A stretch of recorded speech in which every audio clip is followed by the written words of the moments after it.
No matter what happens in your week, no matter where your week takes you, if it takes you up, if it takes you down, doesn't matter as long as we meet together every Tuesday and Thursday and talk about the thing that brings us joy, which is drawing. So, and that's something you can always depend on art to do, bring you joy as you draw, right? Let us begin as soon as I find my glasses. So how's everybody been? So sorry for the delayed start. I'm not feeling very well today. At least it's not a cold, and at least I'm not sniffly and sneezing. I've warmed up a bit. So that's nice. I adjusted my dose on Synthroid, so that means I'm a lot warmer, and the furnace has more coal in it. If you have a thyroid problem, you know exactly what I'm talking about.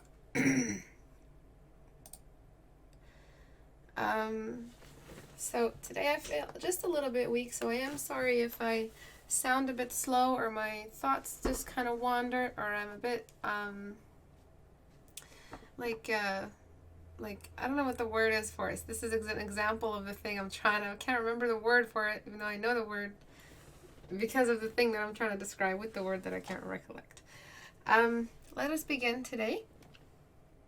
It's lovely when you guys come and join the live streams. I really appreciate it when you guys do. This is a live class after all. It's interactive. There's another level of communication when you guys join the live stream. So and it's very inspiring as well. It's a very different kind of atmosphere. It's a very different way to experience Critique Hour. You become a part of it. You're no longer an outside viewer looking into something that's already passed. You are a part of the event. So if you guys join on live stream, I really, really appreciate it. I love seeing that count go up. It feels like we are in a bigger lecture hall instead of a small, like, little classroom. But that's okay, because I still really, really appreciate everyone that's here, even if it's just 50 of you or 20 of you. When I first started back in 2013, there was only like 5 people in the live stream Critique Hour. So it's an amazing jump now that we have thousands of views per video. It's wonderful. And my drawings suck, my Why Your Drawings Suck video is almost at 1 million views, and I didn't even realize, which is amazing. I didn't think I'd ever get a video that high, because I'm always looking at videos with high viewer counts, and I'm just like, oh, I wish I had one of those in my channel, and I do, and I didn't realize it. But I'm happy that video has helped you guys. Though I don't make videos like that anymore, simply because it's too fast-paced, it's too many bullet points. But they are very good bullet points, and I speak like I was just hyper. I was an Energizer bunny when I did that video, because I was so inspired to do it. And I don't do clickbait. That video was not clickbait. I was actually just straight up naming the title of the video exactly to the content of the video. These are Why Your Drawings Suck. So I don't make videos like that anymore, but my channel would probably benefit monetarily from it, but I don't really need an extra $20 from YouTube. And a couple of really, really super duper important announcements. Portrait Studio is still on sale, and I will run the sale until the end of the month. If you don't have a copy of it, if you don't get paid until the 15th, 22nd, 29th, please let me know on Facebook by messaging me on Facebook. Go to istebrak.com, click on the Facebook icon, and message me there.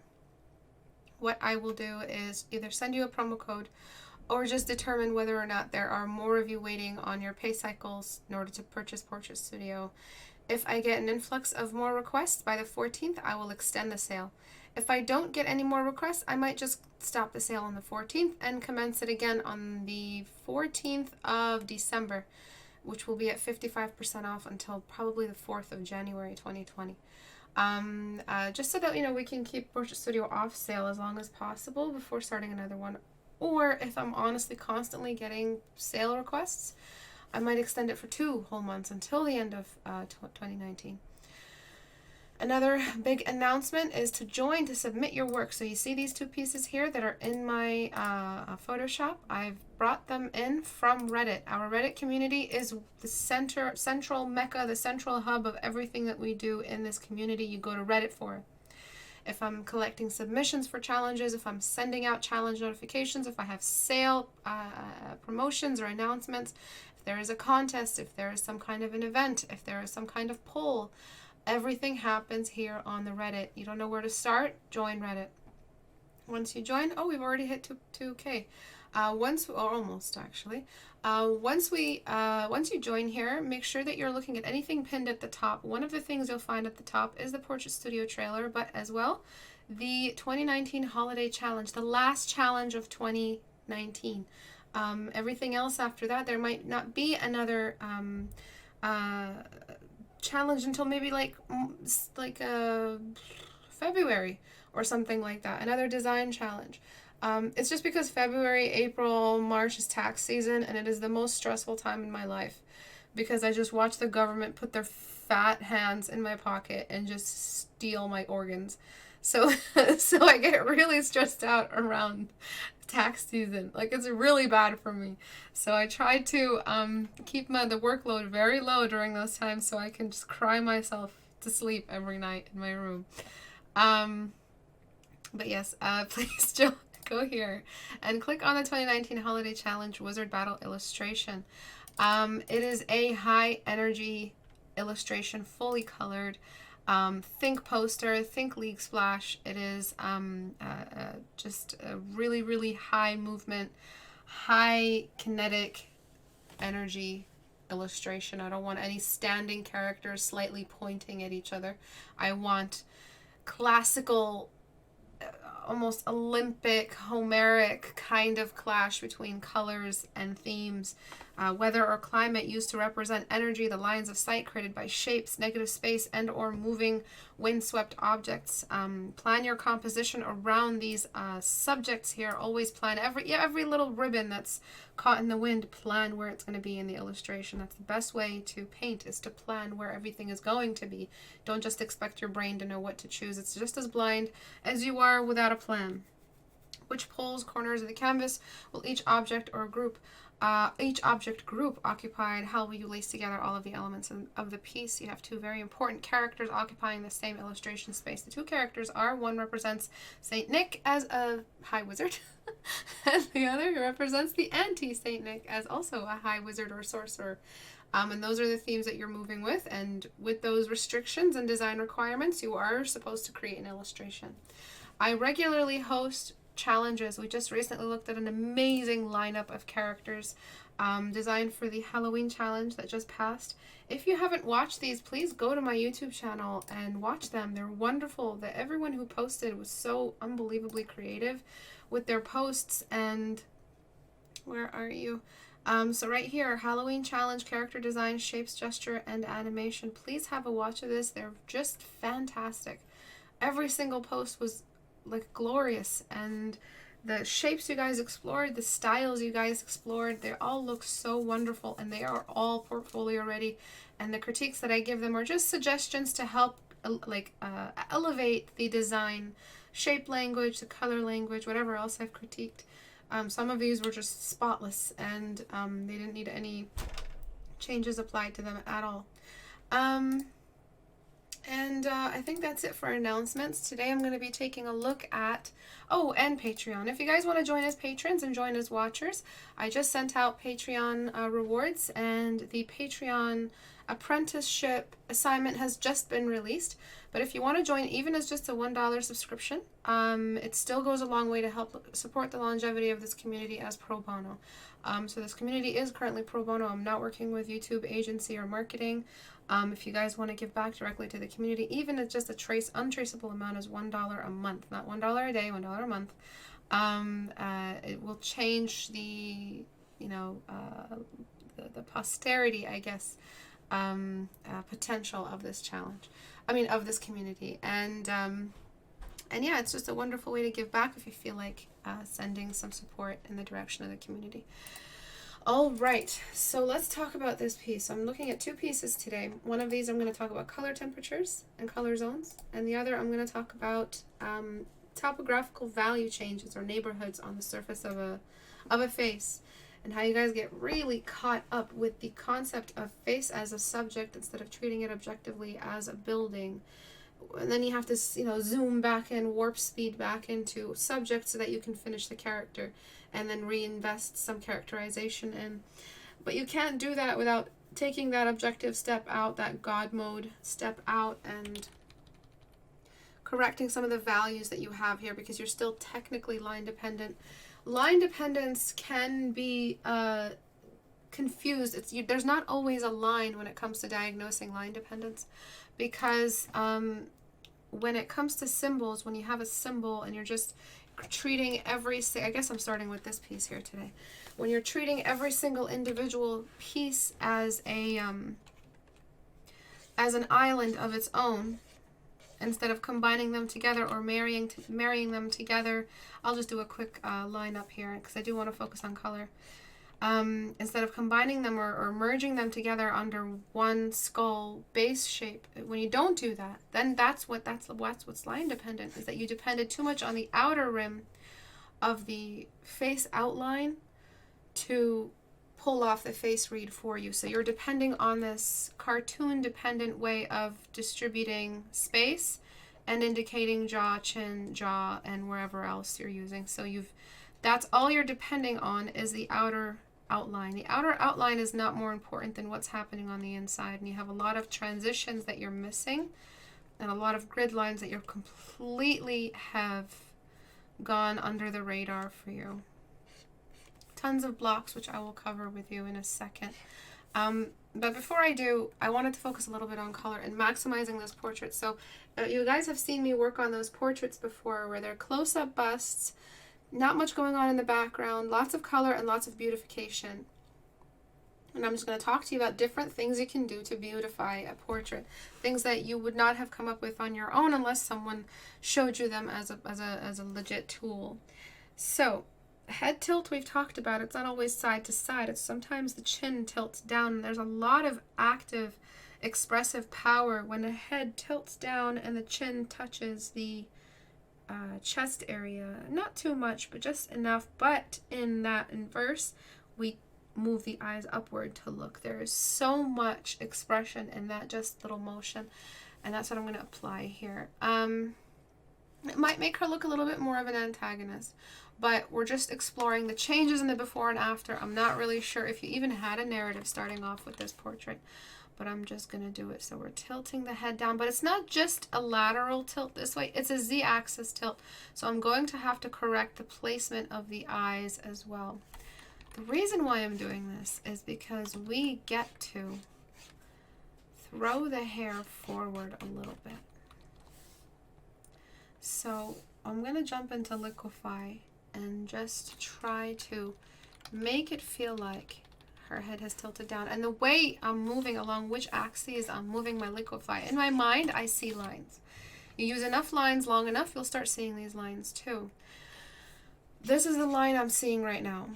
These are just very, very simple, very simple straight lines for a 3/4 view. What I want to do on liquefy is this.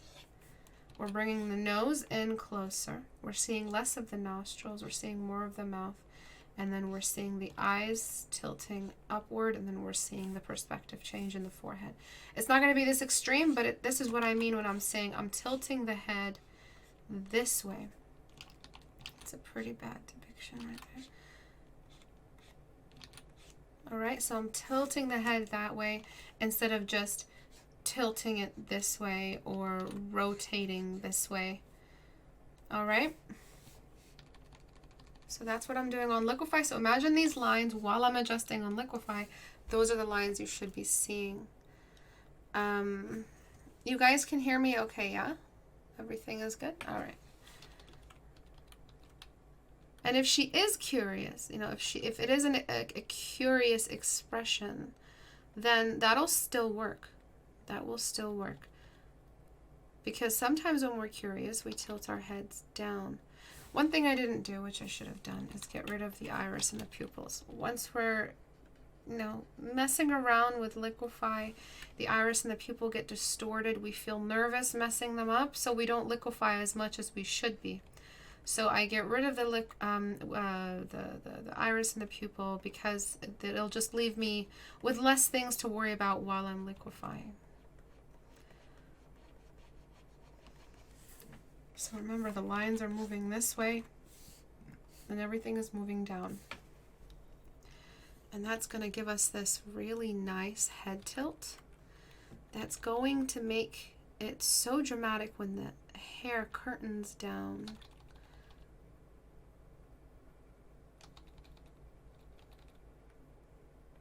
And the eyes look back up. It's going to make her look substantially more curious.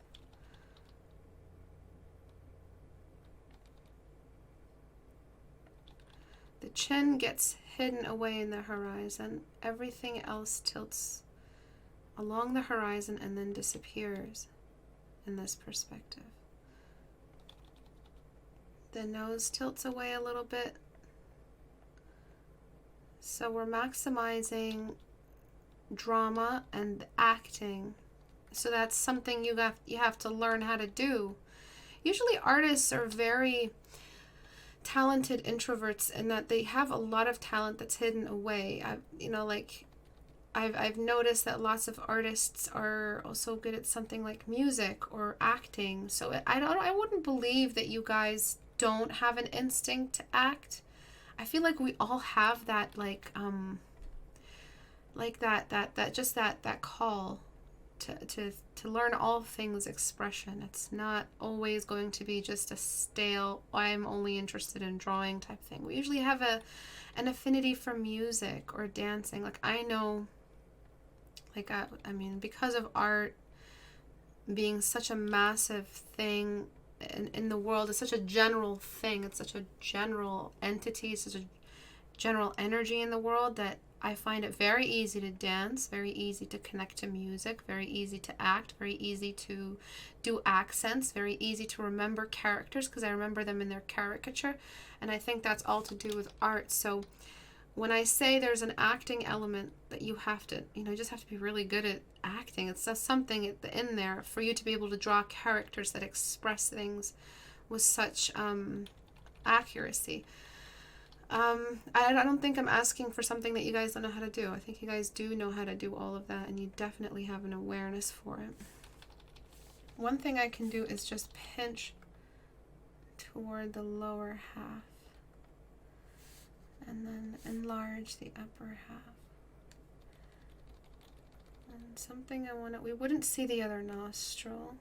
The face might change, but again, I don't really care about honoring the original story told here. I just want to show how much more you can do. And when the head tilts down and inward like that, connects closer to the neck. Okay. So usually I do honor the original story written by the student who presented the painting.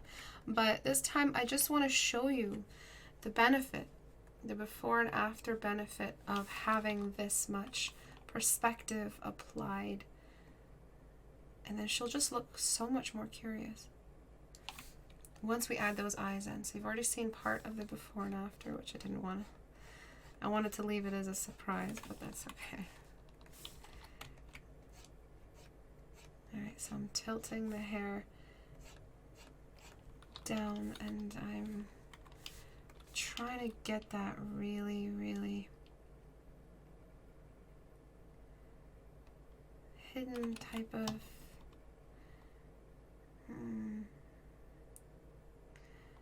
yeah, so I'm going to just hide more of the face and erase away more of the hair. So we're getting that tucked in look there. When we kind of tuck someone in, their back can still technically be strong. And so we're giving some relief by not hunching the shoulders forward. We're creating that breathing room. Do you see that now?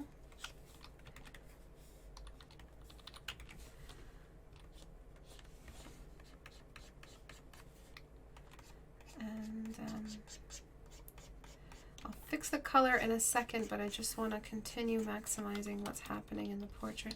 When our faces tilt down, what we want is to see more forehead, but because she's tilting down, her hair kind of falls forward, hiding what's really there, that's newly visible in the forehead space after it tilted down.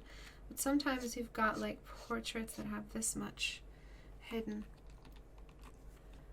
And then when we add back in the eyes and that curiosity, now we have an upward movement in the eyes and a downward movement in the head. And there's so much more perspective to explore, because, well, before I add in the pupils, I just want to show you that when we do have a head tilted in, we see less of, we do see more upper eyelid space when a head is tilted down with the eyes looking down, but this eye is looking back upward. So the reason why she may look sleepy right now is because too much upper eyelid space is visible. And so if you want to keep that curiosity and less of that boredom, we're tilting the eyes, or we're opening the eyelids up. So everyone tilt your head down but look up. You see how your brow bone pretty much eats up all of your upper eyelid? That's what's happening here. And again, you are your own reference. If you don't know what's happening in your painting, act it out yourself. And that's how we'll create more of that curiosity. See how less sleepy she looks? Because we're technically not tucking her head down, but keeping upper eyelid space visible. She still looks pretty curious. And there's that extra dimension of expression, head tilted down, eyes still curious, eyebrows still innocently tilted up. It's a flirtation almost. And that's how you create those really powerful portraits that draw people in and get you $20,000 every 2 weeks on Patreon. If you're not doing fan service. But those artists are just channeling the porn industry. Honestly, it's not really talent anymore. It's just pornography. Anyway, enough talking shit. Alright.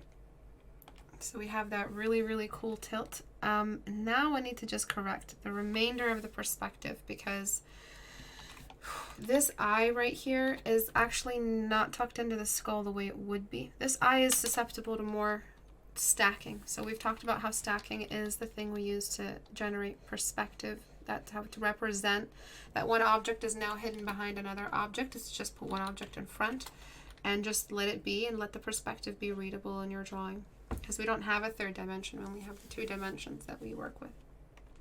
So I'm stacking the forehead in front of the eyeball, which doesn't happen on this eye.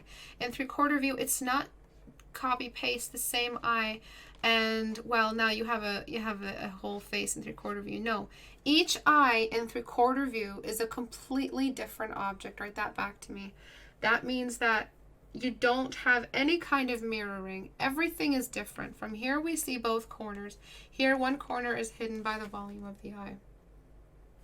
We have stacking happening here. This eye is more of a relationship with the nose than this one is, which is in itself an island in 3/4 view.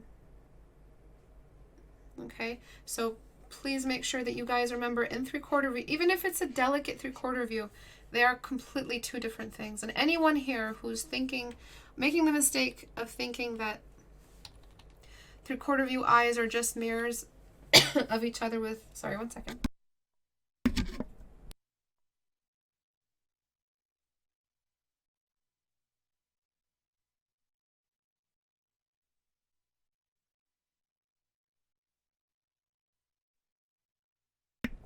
Sorry, coughing fit. Yeah, for anyone who thinks that it's just a mirror reflection is wrong, and that all you need is like a little bit of a compression on one eye and then you have a complete 3/4 view. That's not true. All right. While I was coughing, Osi was like, meow, meow. She's like, are you okay? All right, so I'm just tilting it down a little bit further. I might have to adjust some things a little bit more, but you said each element. I'm mostly talking about each eye. I just want you to like add that specific clause in, just because it's really about the eye that I'm trying to warn you that you're susceptible. When it comes to noses and mouths and 3/4 view, they're not that hard to draw. The mouth is under rendered by default because of we're trying to focus or create a focal point, and the nose in 3/4 view is so easy because it's not two nostrils or symmetry that you have to worry about. And there is stacking on the nose, which saves the day and helps establish perspective.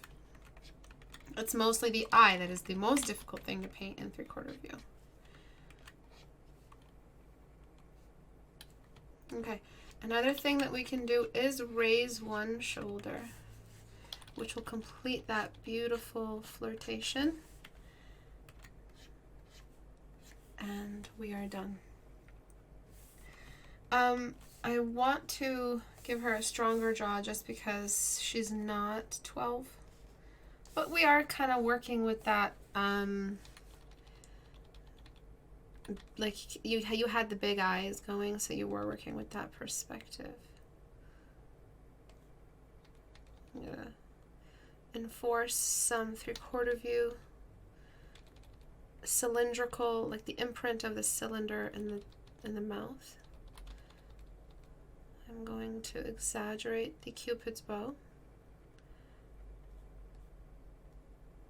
Just some extra little touches that complete the 3/4 view. I will correct the nose in a second. I'm combining the tail end of the start of the 3/4 view eyebrow to merge in indirectly and to point to the nose. See that? It's not really merging in, and I'm only going to raise innocently one eyebrow. Not both. Don't be a pleb. Don't be a noob.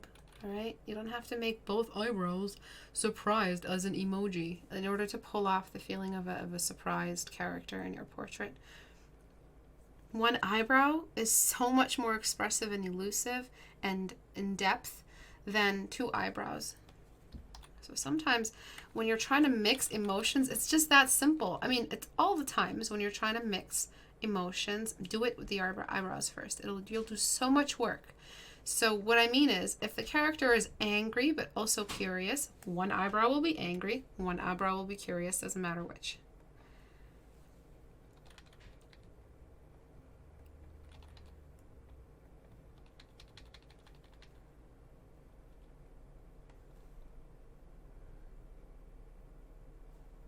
Okay.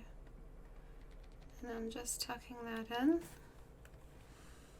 All right, so see how much more organic the expression is. Wow, right? It's amazing how the instance is it's just a completely different thing just because you just worked with the eyebrows for a second. Best of the situations, it's in their simplest forms. Now let's talk about color. I'm going to make 2 layers. One is going to be more golden. So I'm going to saturate, and I'm just going to think about strong yellows. The other is going to be more purple everywhere, and I'm just going to use a color wash on that. And if you can predict, I'm going to slowly delete away anything that is color. When we're talking about stylization, you really aren't going to get punished for stylizing color too. It's not this thing that's going to destroy your painting. The more stylization you have, think about it. Style as a concept, it's all about uniformity. Styles that aren't uniform, leave those for the grungy, edgelord college kids. We're talking about style that is like Miyazaki's style. There's a lot of uniformity. The more style you have, the more of a consistency you have to have on all elements. So if you're going to stylize the perspective, you're going to bring in that kind of slightly rendered anime look. You're going to do a lot of that. You can flat out only use purples and yellows the entire time.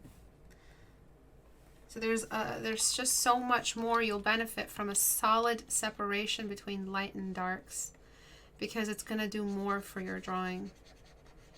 To have such a beautiful clash between two opposing values, it's just going to do more. But there are different options. There are different things we can do with your color palette. This is just one of them. And I'm deleting at everything that is not lit up. And that was your problem. You were using warms where you should have been using all cool. and then you had some warm browns. You had the brown in her hair. When we're talking about like a cold scene and a yellow spotlight, we really don't overpower the yellow wash. The yellow spotlight sits in there just as a complement. But the purple wash, I mean, we don't overpower it. But we do have a clear-cut separation between the two. Just want it a little bit more warm. There we go.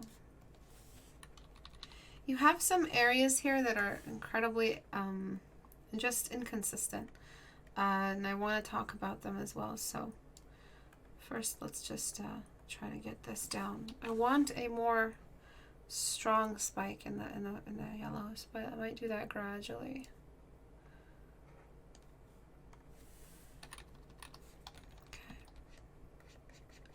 So it's just a little bit more consistency in what's dark and purple and what's light and yellow. And before I bring those in, I'm just going to clean up. And no, it's not a loss that you lost this skin tone that you were after, because there is no skin tone in such a dark environment. Skin tones take on the color of the nearest strongest light. Skin is colorless, essentially. It's got beiges in it, but only if you're outdoors and it's a nice clear day will you get real spectrum of skin tones. When you're in a dark room and it's lit up by some artificial cool light, you really do not get these skin tones. Browns don't look like browns. Beiges are really, really overpowered. Beige is a very, very weak color. It's not going to just be overpowered like that. I'm just desaturating. I'm keeping all our warms just on one area. Okay. And I'm just going to start painting now. So you have some shadows on the wrong side. You may have, depending on where the light is coming from, some light on the inside of the eyebrow, but you most likely will not have it on the underside of the eye socket. This light on the cheek sits only at the highest point of the cheek, not all the way around the cheek. That makes no sense. When the sun is setting, there is no light on the far darker half of the horizon. There's some more rendering needed for the eye socket, but I'm just going to work with what we have here. I'm going to slowly fade away into the socket, this dark pocket right here of the hair, created by the hair, and that's going to reinforce the lighting, because there's just always too much light showing from different angles. The ball of the eye does not have to be that light. It can be a little bit darker. It's going to help establish the lighting of the room. Eyeballs are really what tell us what kind of light environment we're in. Simplicity. Go for simple values transitioned easily between each other. There doesn't have to be this crazy Olympic level like transition between every single value, and you've got some that are shuttered and some that are softer and some that are speckled, and it's sometimes a simple cut edge or radial shade is all that you need.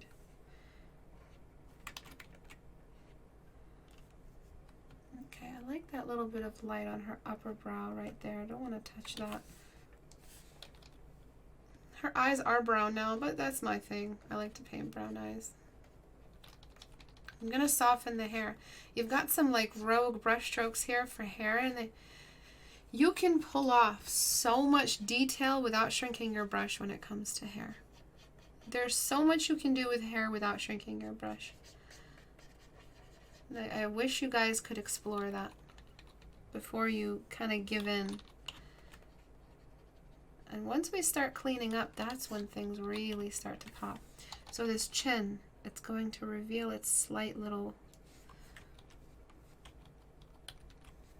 circular surface, just like that. I feel that's what it would do. I did open it up on Portrait Studio, and we kind of have a straight line instead. Does it ever reveal the circular shape of the eyebrow? I mean, of the chin? Probably not. So I'm wrong there. But I still feel like it should start up here because that's where the mouth is cut and the light is kind of coming from that direction. I kind of snuck in a little bit of an elevation there anyway, just because. And then half the chin is in shadow though. So see that little cut right there? We do have a sharp little cut right there. All right. And then we do have this elevation, but I feel like the elevation on the cheek that we would have here is due to, it's, yeah, right at the highest. So wherever the peak, the high point of the mountain of the cheek is, so everyone touch your face, wherever that little bundle, that little apple of your cheek just sticks out, that's where that light would be.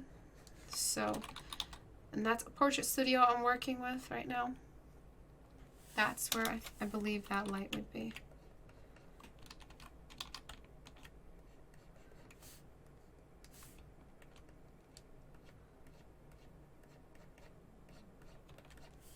Alright. I feel like it is tilted a little though. And then we've got just more of that transition created by the pocket of the hair. So the hair sits around the face like a blanket and it slowly gets darker.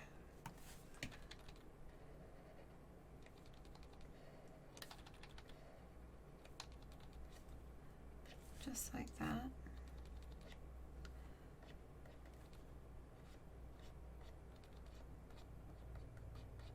And then we go back, and that lasso I did around the chin, that has to be blended out. I'm using my smudge brush, which is currently on sale if anybody's interested in purchasing that.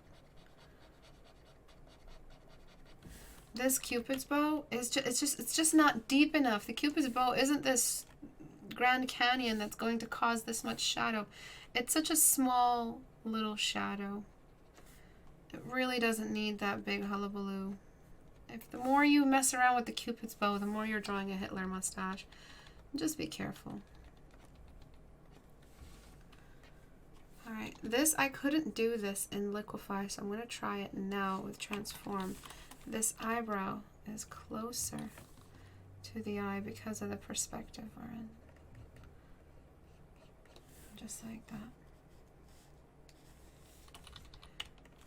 And then we're going back and smudging. And some of these are going to be hot spots, so we're going to have more light on some areas than other areas. But before I do, I'm just going to try to, just find out if this cheek completely breaches out of the shadow and gets its own little exposure. You see how much more clean? It looks like an interior, like an indoor room or something. It really does feel cleaner. And this blue-gray thing you had going on, I mean, I don't like a yellow washed eyeball at all. So you can borrow from like a gray, but just no blues.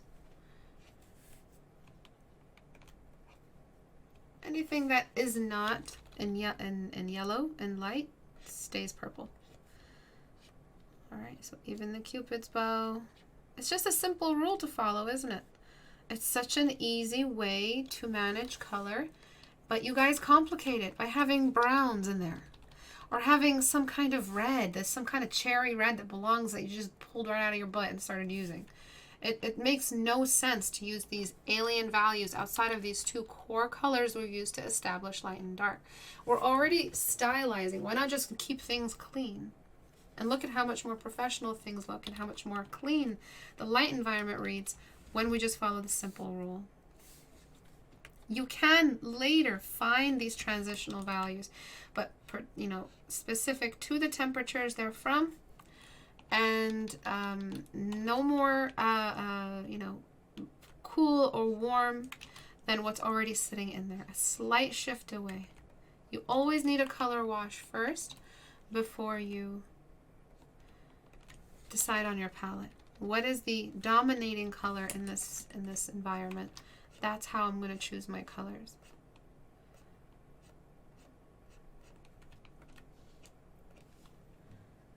And I want to create these long moving cast shadows, just so that, look at that nose shadow. Look at that chin shadow. These are really going to do wonders for your painting. We're trying to create these kind of vanishing points and then, you know, reinforce them with some of the light in the area.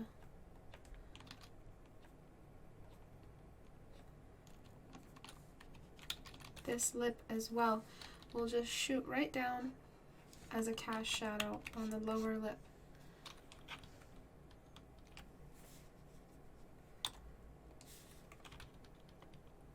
Okay, so I do feel like this is all a little bit off, but I don't have time to fix or carry this painting completely into a finish.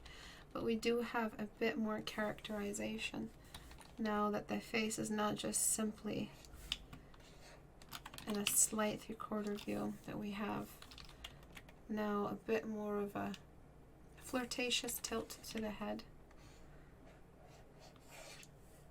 And I really like that kind of short bangs look.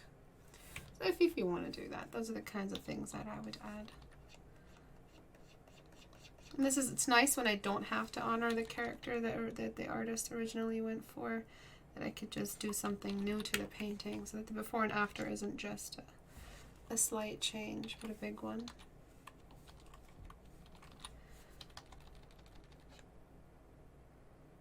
Just showing some of the relief behind there. Background popping through. And there might be, no, the head is just cropped in such a way. It's kind of a tile canvas, which I hate, so I don't know, I'm not really sure. But some of the changes that I would add in is, the way I would render it into a polish is the eye socket, of course. These are the focal points. I bring in some kind of medium value for the waterline. Any questions at all so far? Does anybody have any questions before I carry on?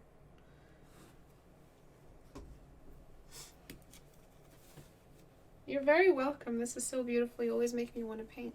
Yeah, it is. But a critique hour is very inspirational. Even for me, I get inspired just because we're looking at so many changes. We kind of just like want to suggest to the teacher, oh, do this one and do this as well.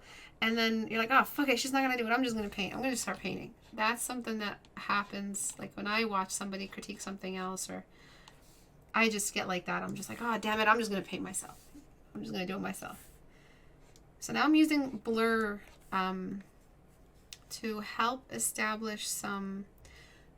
The older hair was kind of cute. I mean, you have two completely different styles. I'll keep some of the style you went for.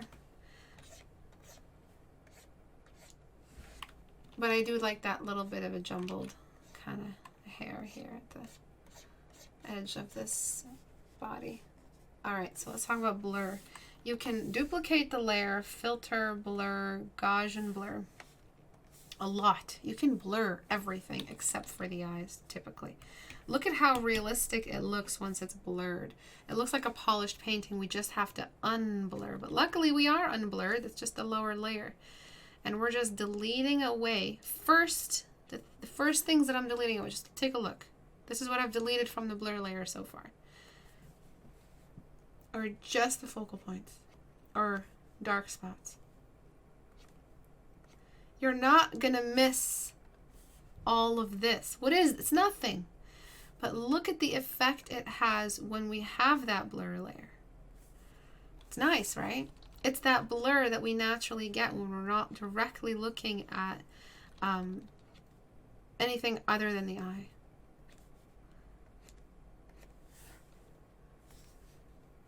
All right. Yeah, it did look funny. This does look funny.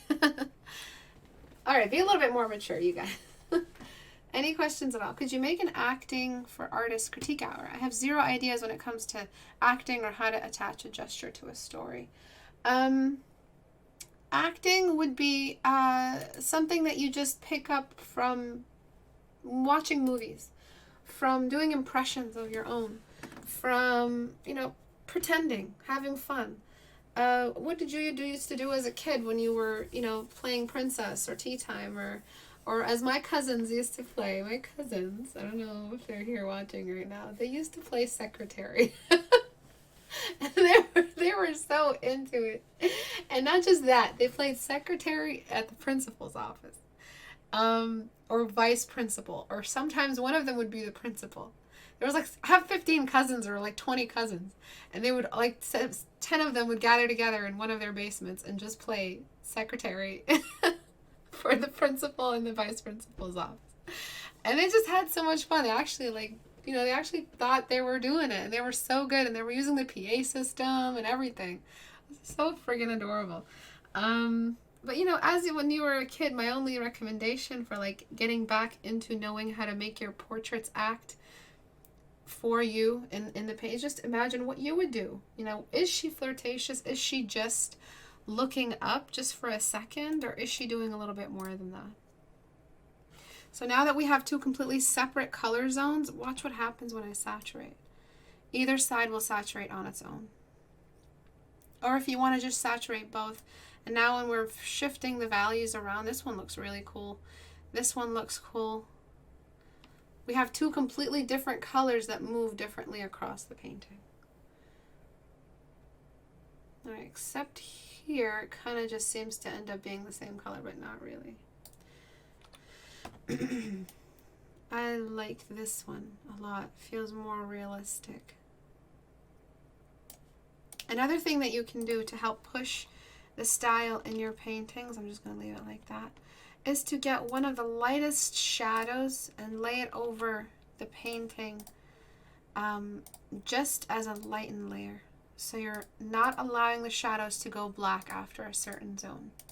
Don't worry, none of the yellows are touched. Until you go a little bit high enough, then the yellows will be touched. So just look at that. It looks like you use this like grainy filter on top, and you have no blacks anymore. Isn't that a phenomenal trick? Something about it brings out the volume in the lights instead of the shadows. So look at all this drama, all this film noir-esque drama happening right now. And look at all these extra values you used you didn't even have to use to pull off. You know, the interior space. Hello, where is my community? How do I submit art? You go to istebrak.com and then you click on the Reddit icon. Where are you? This little robot. That's how you join our community, and that's how you submit work. Make sure you're not submitting anime because we don't really accept anime. One thing that I kind of lost in the critique is the smile, so I'm just going to reapply it. She did have a nice smile, which was very cute. Okay, it's helped a lot. So again, and look what happens. Look at what happens when we change the darken color. Look what happens when we saturate the darken color. It's all tricks, you guys. You all know how to paint a face. It's just all tricks. Look at that one. Whichever one you like.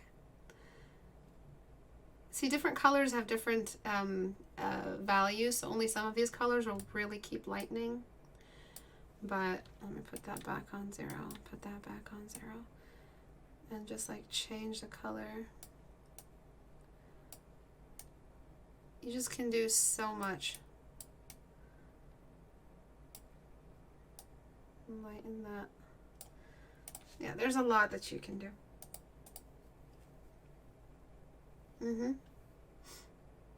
I like when the hair is lighter, and I like all of that yellow that we had. I like this. This is so much more drama. And imagine if we had, you know, much more sharp and accurate cast shadows across the painting. So imagine if we had a little bit more detail in the eyes as well. So remember, this before and after is going to be a very big change. It's about boosting the drama. It's not so much about me keeping the same painting we started off with. So if the before and after is a completely different thing, that's okay. It's not always about the before and after in today's classes. But yeah, we have a little bit more light, just so that we can bring in detail. And I love brown eyes, but just so we can bring in detail in the pupil and the iris. Just a slight, I'm just using my blocking brush, my number 2 blocking brush.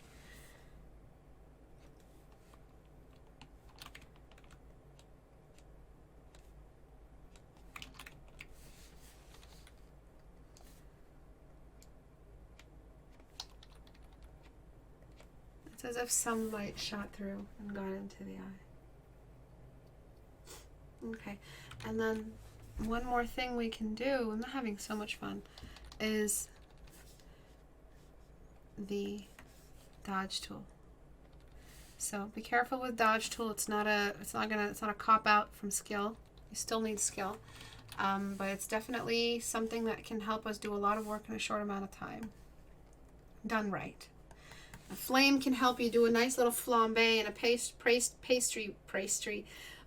Is that what it's called, a flambe? Or when you use when you quickly torch a marshmallow? But a flame can bring down an entire house. Okay, so that's basically what dodge tool is. It's a flame. You use it well, use it smart. Don't be a nerd. All right, and I'm just using that on the very tip of her nose, and it's still very dangerous.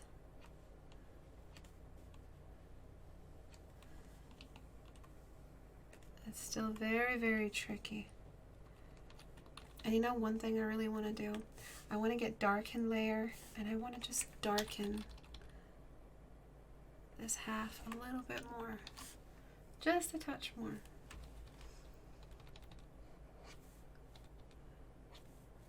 We're just softening things up. So we softened, we smudged, we blurred, we separated light from dark.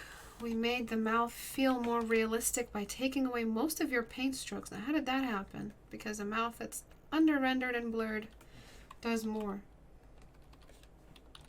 I want to get rid of the shadow because this area is under a lot of subsurface scattering, so it doesn't need a shadow there. Do a little bit more cleanup just around these areas. I'm using my soft brush from my Skin and Blending set. Doesn't really matter if you don't know which brush is from. Like, I don't even know which set things are from anymore because the entire brush set is on sale at 50% off, I believe, or a little under 50% off. And I feel like bringing in just like a touch. There's an artist on Instagram, Ilya something. I think it's Ilya Koshinov. I really don't even want to try saying his name. But he paints portraits just like this, and it's just all these tricks put together. Anyone can paint a face, but it's just about the presentation that changes the reception. And it's this balance between dark and light, soft and harsh. It's almost always the same exact face. It's always some kind of anime influence face. But this is pretty much how he pulls it off. Yep, that lower part of the eyebrow really was a little bit too...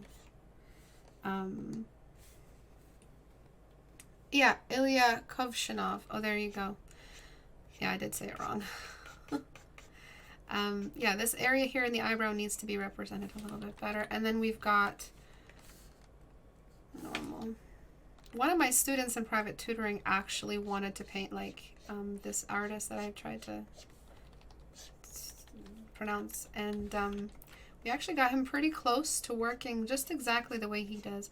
We still had to talk a lot about fundamentals though, but there is a great deal of the presentation in pulling off this style, which really isn't a style. It doesn't belong to any one artist. It's just tricks. It's just anime graphics. You know, it's just tricks. I'm not touching the, as you can see, I don't care. I'm not touching the hair with any of the light. It's just the portrait. And it's working. If you want to do something with the hair, go ahead. And one thing I like to do in my portraits is just smudge away at the clothes.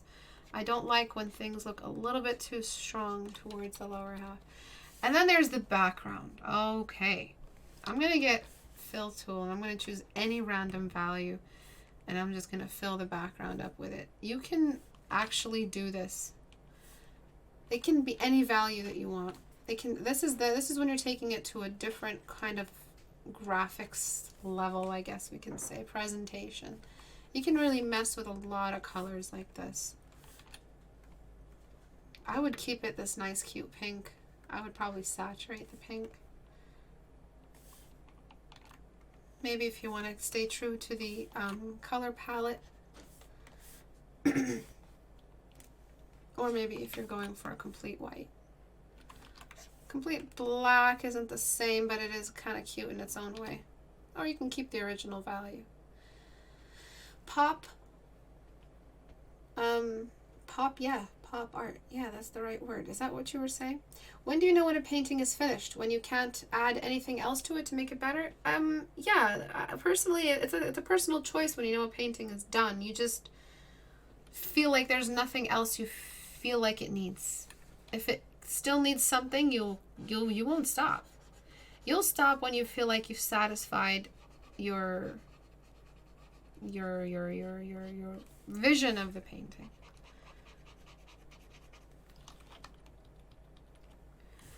Okay, so I hope today's class was helpful. Let us take a look. This is still wrong.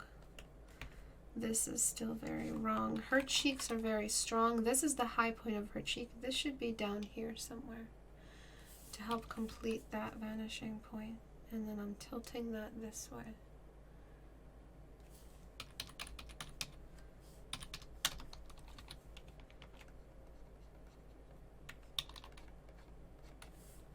I feel like that's where that would be.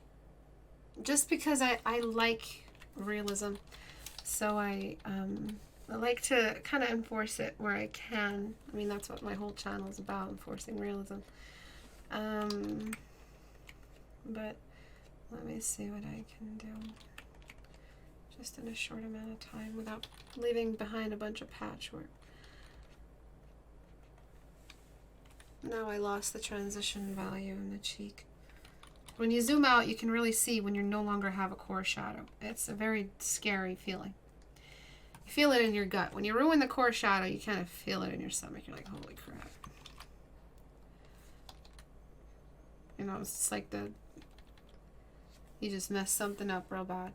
So before it was up here, it being down here really feels right for me. Because that's the high point of the cheek in that lighting.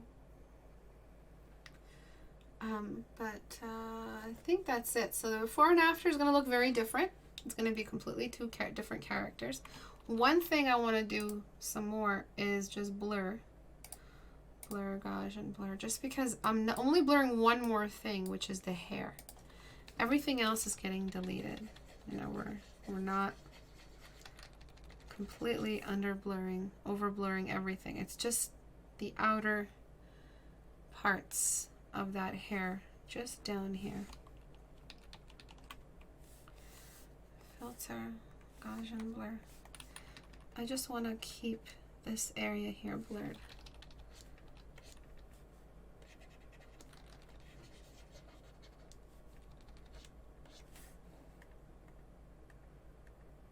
Yeah, perfect. Just towards that lower half, just to get that cute little sepia. And then we have, but it's like a blur sepia. And then we have an actual framing. So if you want to darken the upper half of the painting, that's really cool as well. Like she's just tucked her head out from under a curtain looking upward. If you want to frame the lower half and leave just a bar of like light, like a Hollywood painting or a Hollywood photo. But I'd make it a very, very obvious frame. You can only have the top half. You can have frames that kind of move this way and this way.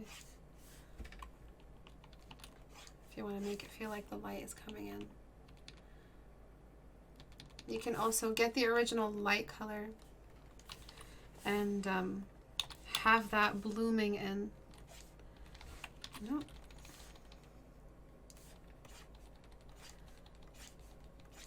the top. Alright.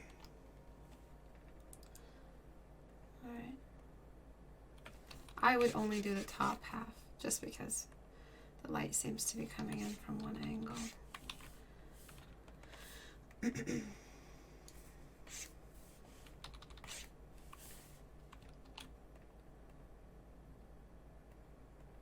I don't want any shadow set on her face. She has enough shadow on her face.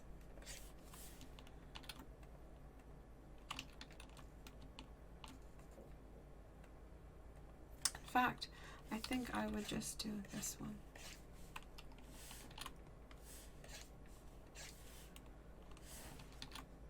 Or maybe none at all. That's the problem with this pop art, let's call it, from now on. You never really know what you're gonna do. So the before and after is gonna be quite a difference. I don't even remember what the before looked like, but completely different character, as I told you. It's a completely different thing. But the curious slight smile, the head tilted up. She seems a little bit more powerful, a lot less innocent than the before, than the after. But it's about adding that little bit of movement, that organic feeling in the smile, the shyness. This has more detail and a different face, an older character that may seem stronger. But this has a little bit more of that believable shyness. It feels like you're looking at someone, even though you know it's completely stylized. And I think that's why that painter, Ilya, is so popular. He manages to deliver anime proportions with realistic, organic acting. One thing that he messes around with is the brightness contrast. So I think that's, like, sometimes we'll get paintings that kind of do that. But, yeah, it's not that where you were going before was a wrong place. It's just to show you the different possibilities and really how much work you guys put into the pupils and the iris. It's never required. Big brown eye does a lot more than an overly, too much specular highlights on a brown eye. Feels like somebody looking at you. We've blurred away so much of that excessive brush work that you did. You'll notice the better you get as a painter, the less you do. Isn't that annoying? Isn't that that's so annoying as a beginner to think about that, because okay, so why am I learning all this extra stuff if I'm just eventually going to stop painting so much? Well, you got to learn the rules to break them. That's the flat out fundamental that we talk about. And you gotta know what to maintain. So we still have proportions intact, but the character feels so much more organic. I did forget one big thing, which is the neck shadow. So I'm just gonna correct that now. I'm gonna bring it in radially, because the neck would be cast into a lot of shadow, especially in this lighting setup. Would not be a cast shadow though, but just trying to get the right color for this neck.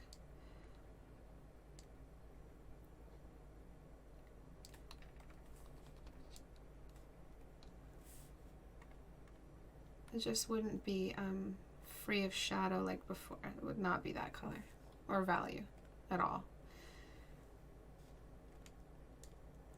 Okay, so before, after, tilted the chin in, the perspective enlarged the eyes, tilted the nose away, tilted the mouth, revealed the cylinder, changed the hairstyle to kind of just collapse forward, hiding some more of her face. You guys really love the faces you draw, so you don't try to hide them. You may have worked with a reference and you were just messing with some color. I'm not saying anything that you were doing or going for before was wrong. As I kept disclaiming, I guess that's a verb. It's not about the before and after. If I wanted to improve the before, I would have done a little bit more radial shading here, corrected the perspective here, corrected the perspective of the nose, and kept everything where it should be. It was about things you can do to a portrait that will take it to a completely different presentation level. It started off by editing the perspective and the acting in the painting, and then managing the color neighborhoods, the color zones, not allowing these color temperatures to meet or blend is technically what I'm saying, is that we had cut areas where there was light and yellow and cut areas where there was dark and purple. And we raised the temperature on all the black. There was no excessive black anymore. Right, so a lot of simplicity, but that's the illusion of simplicity, is that it looks simple, but then you try it and then you're caught up with your own beginner insecurities. Then you find yourself shrinking your brush and using multiple values per square inch and different colors from different temperatures, warms and cools, cherries with pastel purples, and it just does not work. Simplicity is about clear-cut division. It's about flat values. It's about minimal elevation topographically and unimportant subject matter. It's about promoting the focal point. Simplicity is about keeping only the focal point as any area with edges or sharpness or small brushwork or contrast. It's about the light. The light is how we manage and maintain the simplicity in our paintings, because if we only ever think about the light, it becomes very, very easy to not be distracted by the glamour of painting a face, which is how we all started. We all drew a face one day and decided, I like drawing faces. And we all taking it to another level because, we see what other artists in history and in modern times are doing with portraits, and we want to advance ourselves forward, so we learn all the fundamentals. But I hope today's class was insightful. I hope you guys learned something about how to present your work, and how to... Research isn't just about finding a color and a reference. It's about exploring perspective and acting. Your portraits are actors. They're people. They're telling a story. How does an actor tell a story with just a close-up? Look at what they're doing with their chin, with their head, with their eyebrows, with their eyes, with their mouth, with their nose, with the hair, with the colors.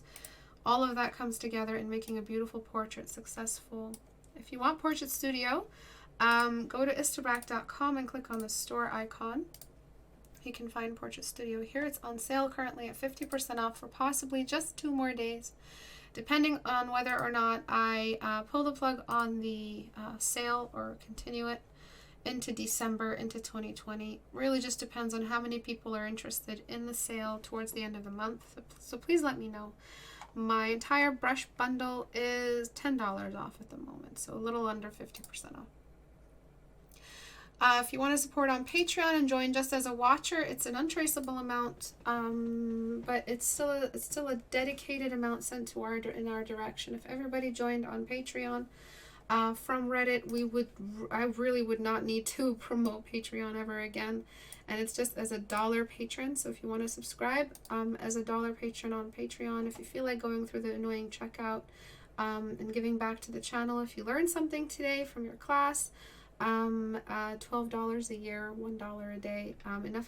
Enough people join, I wouldn't need to, move into higher tiers. It's not, that you have to join as a higher tier, but if you do join in at $20 a month, $5, $10 a month, you do get educational material back. You do get rewards back. You join our as an apprentice for the $20 tier, you get to join us on our private Discord, and I give out assignments monthly. You guys get challenges monthly. Homework is monthly. You got private critique hours monthly for all the work that you hand in. And you get yourself a cute little neighborhood, a cute little community to talk to on Discord. It's very low pressure. That's something I like to do. I only check in a couple times. It's very low pressure. You get to decide how much work you do and how much work you put in. If you just want to be there to watch, you don't have to hand in work. No one's going to kick you out. If you wanted to just watch the progress of other artists, other apprentices, you can do that as well. But you're welcome to join at any tier of completion for the homework. There is no pressure, but it is still accountability in that there are due dates and the assignments sent out. You still get your rewards. You get private videos sent out to you that have complete timelines of my personal work. So any painting that I complete, I talk over it, 40-minute videos sometimes. and discuss my thought process. And the recent one has just been released to all my apprentices and initiates on Patreon. Be sure to go to Reddit and join on Reddit to be able to join our 2019 Holiday Challenge, the Wizard Battle illustration. It's hilarious. I can't really talk about it without laughing because it's just two old men just like kicking each other's ass. Anyway, thank you everyone for joining. I did not take a look at the second piece, though I did comment really quickly on the issues with it. But probably maybe not look at it on Thursday. The next meet for Critique Hour is Thursday at 5 p.m. Eastern Time, the 14th, this week. Thank you everyone for joining today. I will see you guys next class. Bye, guys.